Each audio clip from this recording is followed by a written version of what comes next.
actual performance, we evaluate the performance of the actual situation. So as I said, the horizontal investigation is just the dismantling of the system to volume, void, transportation. You can see that we concentrated more on the public transportation, different modes and their network of links and nodes, and the distribution of the different functions. It is simple, as I said, but the vertical investigation, which is studying the connection between these elements, is always more challenging. We call the vertical indicators as key categories. So what they are?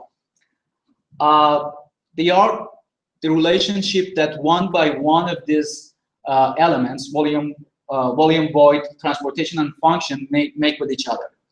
So porosity is a key category resulted from integration of volume void. Volume and function creates proximity. Function and void, diversity. Transportation and void, interface. Transportation and function, transportation and function, accessibility, and effectiveness is resulted by transportation and volume layers. What are these? As I said, from superimposition of volume and void, porosity appears.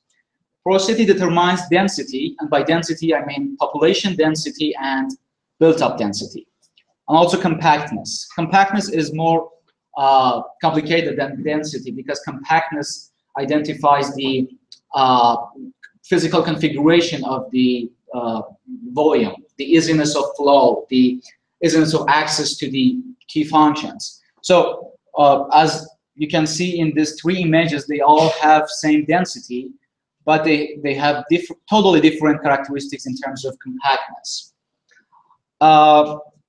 So for these indicators, we try to investigate this particular characteristics, but because it's a rather local indicator, I will explain it to you this more when I get to the local scale.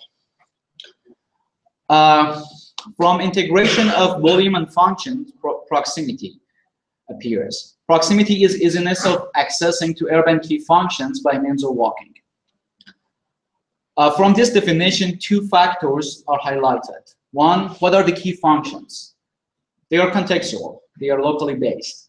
The key functions of Rio de Janeiro are different from the key functions that you can define in Milano or in New York or everywhere. So you should know your context very well in order to identify the key functions. And also another factor that can be highlighted from this definition is walking distance. According to some studies in the US, normal walking distance for human being is between 400 meters to 500 meters. And it corresponds to 5 minutes of walking.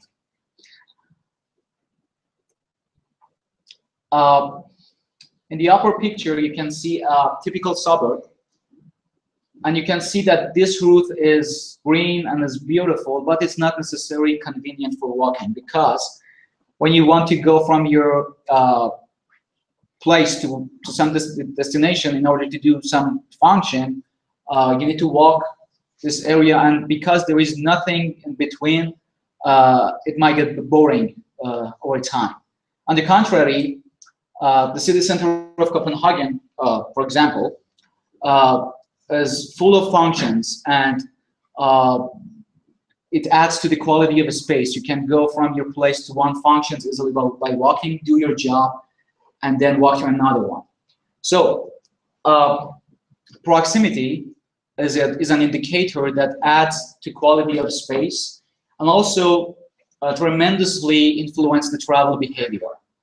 It supports the healthier and less energy consuming modes of travel, walking or cycling, in which you almost consume no energy. Well, yes, you burn calories, but that doesn't count. So we try to evaluate this indicator in Rio de Janeiro, in our sites, Porto Maravilha, and you can see how some places are less proximate with respect to the other. You can see more of the proximity is concentrated, inclined to the downtown of Rio in the eastern part. Diversity. From integration of void and function, we introduce diversity. Diversity is variety of different kinds of function and activities. So it's about typology. Kinds of functions are important here. What kinds of functions? And this is important how you categorize so many kinds of functions.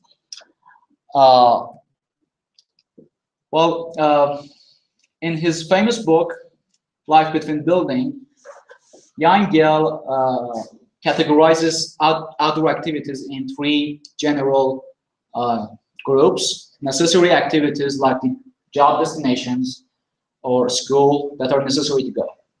Optional activities, which almost all of them are leisure activities like cafes, cinemas, bars, and also social activities, which can happen if good quality of space exists, good public spaces.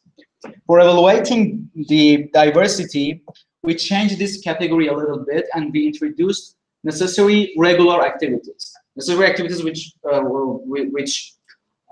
follow a regular pattern, like your job destination, you need to go to your job every day, or you need to go to a school every day.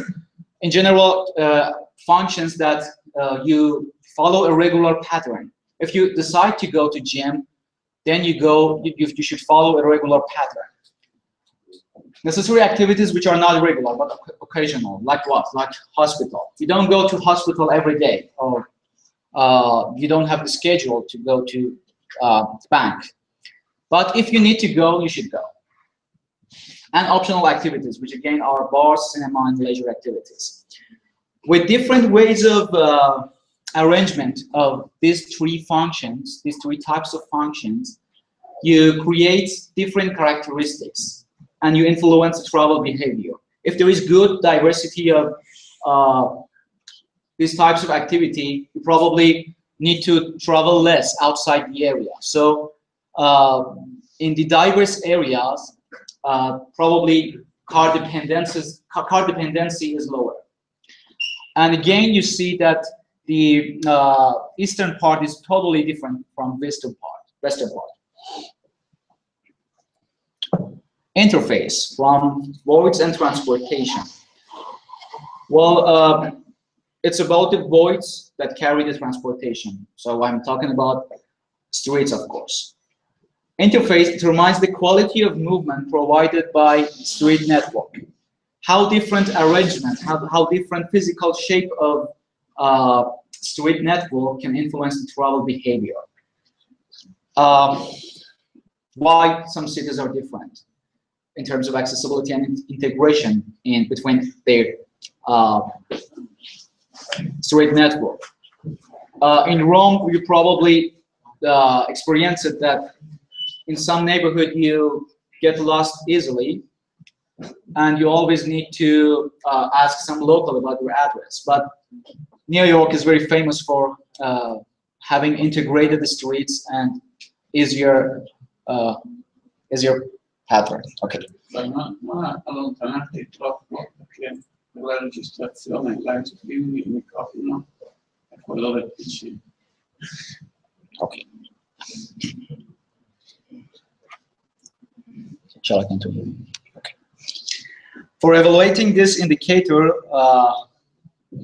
we used the help of space syntax. Space syntax is a design laboratory based at University College London, and since 80s they had so many theories about analyzing the spatial configuration of street networks.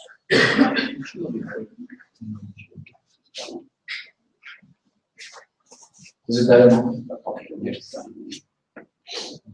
It was off all the time. Okay. Based on graph theory, they started analyzing the different street paths And here you can see axial analysis of two cities, Brasilia and London. Warmer colors indicate more accessible and more integrated streets. You easily get to the street networks which their color are warm, and on the contrary,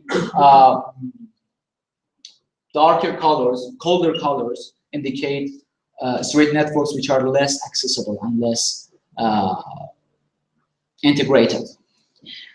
We did the axial analysis to our site, and you can see that the overall accessibility, the overall integration is rather low. And in some places, especially in favelas, you can see also less integrated pattern. Favelas of Rio are very notorious for having not a very good condition, and also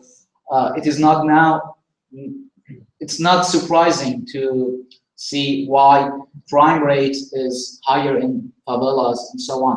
And government of Rio always have some problems with favelas. In the studio, we call those twisted blue spaghettis because of the twisting pattern of the street.